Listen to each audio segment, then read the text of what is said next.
आधी टिकट मुट्ठी में दबाकर बच्चा बोला, अंकल, मुझे वापस मत भेजना। पीछे खड़ी बस जा चुकी थी, मगर उसका डर वहीं था। गुरु प्यारी साध संगत जी को प्यार भरी राधा स्वामी जी। आज अंत में जानेंगे कि एक अनजान चाय वाले ने उस बच्चे को अपना कहने के बजाय कौन सा कठिन सही कदम चुना। जालंधर बस अड्डे पर सुबह 4:30 बजे हरजीत चूल्हा जला रहा था। लोहे की बेंच के नीचे 12 वर्ष का अमल लाल स्कूल बैग से चिपका बैठा था। जूते गीले थे, फोन नहीं था और जेब में केवल आधी फटी टिकट थी। हरजीत ने चाय नहीं थमाई। पहले पानी और बिस्कुट रखकर दूर बैठा। नाम पूछते ही अमन बोला, माँ नहीं रही। चाचा के घर मत भेजना, कागजों पर हस्ताक्षर कराते हैं और स्कूल बंद करवा दिया। उसी समय एक आदमी हर दुकान पर लाल बैग वाले बच्चे की तस्वीर दिखाता भीतर आया। अमन कांप गया। अब हरजीत के पास कुछ ही मिनट थे। बच्चे को पीछे छिपाए या ऐसी मदद बुलाए जो दोनों की बात जांच सके। हरजीत ने अमन को गोदाम में बंद नहीं किया और उस आदमी से भिड़ा भी नहीं। उसने बाल सहायता नंबर और स्थानीय पुलिस चौकी को फोन किया। कैमरे वाले खुले हिस्से में रहा और 2 महिला यात्रियों को पास बैठने को कहा। तस्वीर दिखाने वाला आदमी खुद को चाचा बलदेव बता रहा था। वह बोला, परिवार का मामला है, बच्चा जिद्दी है। अमन ने सिर नहीं उठाया, लेकिन बैग की पट्टी इतनी कस ली कि उंगलियां सफेद हो गईं। पहुंची टीम ने दोनों को अलग अलग सुना। बच्चे की चोट का तमाशा नहीं बनाया गया। सामान्य स्वास्थ्य जांच, भोजन और दर्द बयान की व्यवस्था हुई। हरजीत ने बस की सीसीटीवी दिशा, टिकट का हिस्सा और आने का समय लिख कर दिया। लाल बैग में किताबें कम थीं। अंदर स्कूल पहचान पत्र, माँ की मृत्यु की प्रति, एक पुरानी फीस रसीद और बंद लिफाफा था जिस पर लिखा था, प्रधानाचार्य के लिए। लिफाफे में अमन की माँ की लिखावट नहीं, स्कूल की काउंसलर की तारीख लगी टिप्पणी थी। बच्चा 3 सप्ताह से अनुपस्थित है और संपत्ति के कागजों का बार बार जिक्र कर रहा है। अब सवाल केवल वह रात नहीं, पूरे 3 सप्ताह थे। अमन को अस्थायी रूप से अधिकृत बाल संरक्षण केंद्र भेजा गया। हरजीत ने पता मांगकर रोज मिलने का वादा नहीं किया। उसने अपना बयान और संपर्क दिया ताकि अधिकारी जरूरत पर बुलाएं। सेवा का अर्थ सीमा तोड़ना नहीं था। अगले दिन स्कूल से पता चला कि अमन पढ़ाई में ठीक था। माँ की बीमारी के बाद चाचा ने फीस रोक दी, लेकिन विद्यालय ने नाम अभी काटा नहीं था। एक शिक्षिका परमजीत कौर आपात संपर्क में दर्ज थीं।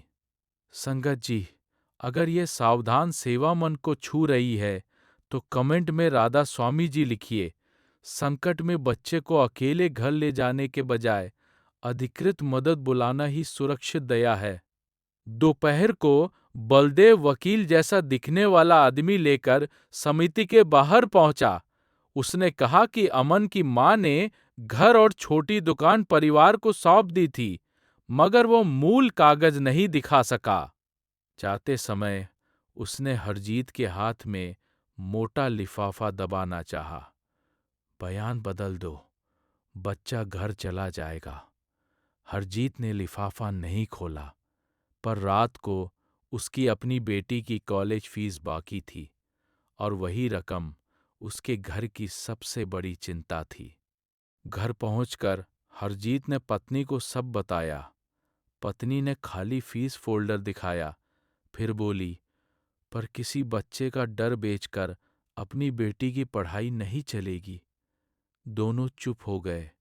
अमृत वेले हरजीत ने सिमरन किया।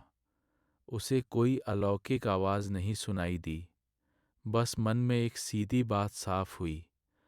अमन की रक्षा का अर्थ उसे अपना बनाना नहीं, सच को सही हाथों तक पहुंचाना है। सुबह उसने रिश्वत का लिफाफा बिना छुए अधिकारी को सौंपा। बस अड्डे की रिकॉर्डिंग सुरक्षित कराई और बताया कि बलदेव ने कौन से शब्द कहे थे। उसकी बेटी ने भी कहा, फीस देर से भर जाएगी पापा, गलत बयान की कीमत बहुत बड़ी होगी। भाई बहन, अपने बच्चों को भी सिखाइए कि डर की बात छिपानी नहीं है। भरोसेमंद परिवार, शिक्षक, अधिकृत हेल्पलाइन या पुलिस तक पहुंचना कमजोरी नहीं, साहस है। रिकॉर्डिंग में अमन अकेला बस से उतरता दिखा, मगर उससे पहले एक महिला कंडक्टर ने उसे पानी दिया था। उसने टिकट के दूसरे हिस्से पर कुछ लिखकर जेब में रखा था। वह दूसरा हिस्सा कहाँ था और उसमें किसका नंबर लिखा था? बस डिपो से कंडक्टर रजनी का पता मिला।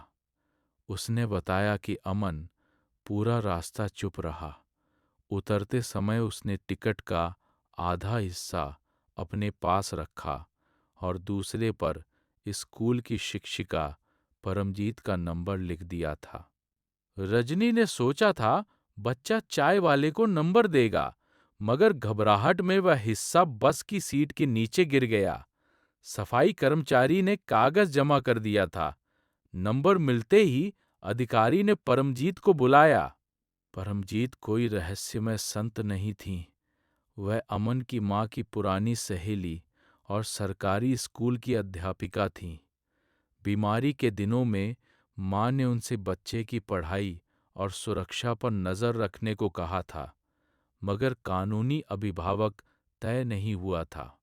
उन्होंने तुरंत अमन को घर ले जाने की मांग नहीं की। पहचान, घर की जांच, परिवार की सहमति, आर्थिक स्थिति और बच्चे की इच्छा, सबका मूल्यांकन स्वीकार किया। जांच ठीक चल रही थी। तभी अमन ने कहा, मैं उनके घर नहीं जाऊंगा, वहां भी कोई मेरे कागज ले लेगा। सुरक्षित रास्ता सामने था, लेकिन भय ने हर रिश्ते को एक जैसा बना दिया था।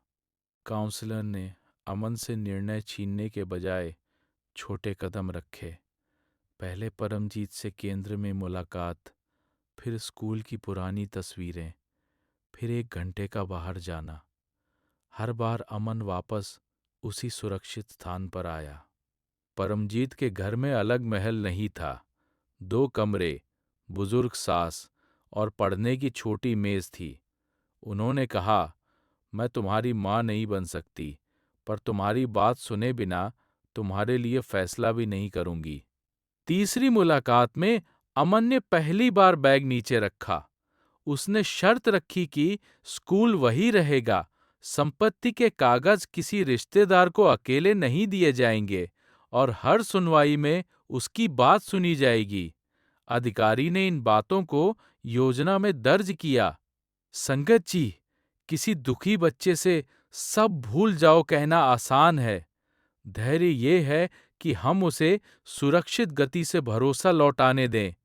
ये बात किसी परिवार के काम आए तो वीडियो साझा कीजिए। तभी बलदेव ने स्कूल के बाहर हंगामा किया और हरजीत पर बच्चा चुराने का आरोप लगा दिया। अब सेवा करने वाले की अपनी इज्जत दांव पर थी। क्या वो गुस्से में सीमा पार करेगा? हरजीत स्कूल नहीं दौड़ा। उसने अधिकारियों को सूचना दी, सार्वजनिक बहस से बचा और अपने दुकान कैमरे का पूरा रिकॉर्ड दिया।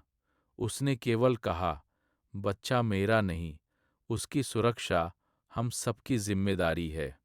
उचित प्रक्रिया में संपत्ति के कागज सुरक्षित रखे गए, कानूनी सहायता मिली और बलदेव के दावे की जांच अलग चली।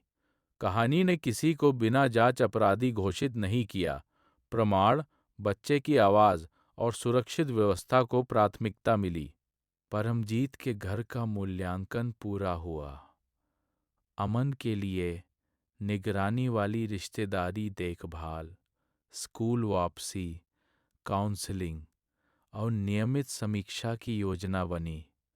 हरजीत को भी बताया गया कि मदद की सीमा क्या है। वह रोज उपहार लेकर नहीं गया। महीने में एक बार स्कूल की फीस सहायता को अधिकृत खाते में जमा करता और बस अड्डे के 2 दुकानदारों के साथ बच्चों की सुरक्षा हेल्पलाइन का बोर्ड लगवाता। कई सप्ताह बाद अमन स्कूल वर्दी में चाय की दुकान पर आया। उसने वही लाल बैग रखा और आधी टिकट हरजीत को दी, मगर उसके अगले शब्दों ने पूरी कहानी का अर्थ बदल दिया। अमन बोला, "ये टिकट आप रखिए। उस दिन आपने मुझे घर नहीं छिपाया, इसलिए मुझे सुरक्षित घर मिला।" हरजीत की आंखें भर आईं। उसने टिकट फ्रेम नहीं कराई। केस पूरा होने तक अधिकारी को प्रमाण की तरह वापस दे दी। राहत के बाद भी अमन को बुरे सपने आते थे। परमजीत ने सिमरन को सहारा रखा, पर काउंसलर और नियमित दिनचर्या भी जारी रही। आस्था ने पेशेवर मदद की जगह नहीं ली, उसने उसे स्वीकार करने का साहस दिया। हर शुक्रवार अमन अपनी छोटी प्रगति सूची बनाता। समय पर स्कूल, एक भरोसेमंद फोन नंबर याद, डर लगे तो शिक्षक को बताना और दस्तावेजों की प्रति सुरक्षित रखना। परमजीत ने उसके लिए फैसले नहीं लिखे, उसके साथ बैठकर विकल्प पढ़े। भरोसा किसी एक भावुक दिन में नहीं, इन छोटे दोहराए कदमों से लौट रहा था। कुछ महीनों में स्कूल का नाम नहीं कटा, दस्तावेज सुरक्षित रहे और अमन ने बस से डरना धीरे धीरे छोड़ा। पर आधी टिकट का पूरा उत्तर अभी एक वाक्य में बाकी था। उस रात वास्तव में किसने किसे बचाया? बस टिकट पकड़े बच्चे ने क्यों कहा था, मुझे वापस मत भेजना? क्योंकि उसके लिए घर शब्द सुरक्षा नहीं, दबाव बन चुका था। हरजीत ने उसे अपना घोषित नहीं किया, उसकी आवाज को सुरक्षित व्यवस्था तक पहुंचाया। अनजान आदमी का प्रेम यही था, पानी देना, दूरी रखना, अधिकृत मदद बुलाना, रिश्वत ठुकराना, प्रमाण बचाना और बच्चे को फैसला सुनाने वाली वस्तु नहीं समझना। सद्गुरु की कृपा सही समय पर सही बुद्धि बनी। परमजीत ने कानूनी प्रक्रिया निभाई, स्कूल ने जगह बचाए रखी, कंडक्टर ने नंबर लिखा, सफाई कर्मचारी ने टिकट संभाली और परिवार ने धीरे धीरे भरोसा बनाया। कोई अकेला चमत्कार नहीं हुआ, कई जिम्मेदार हाथ एक साथ जुड़े। भाई बहन, अगर ये साखी याद दिलाती है कि दया को जिम्मेदारी चाहिए, चैनल से जुड़िए और कमेंट में बताइए सुरक्षित मदद का पहला कदम क्या होना चाहिए। मालिक हमें कमजोर की आवाज सुनने, सही सीमा रखने और सेवा को सुरक्षित कर्म बनाने की बुद्धि दें। गुरु प्यारी, साध संगत जी, राधा स्वामी जी।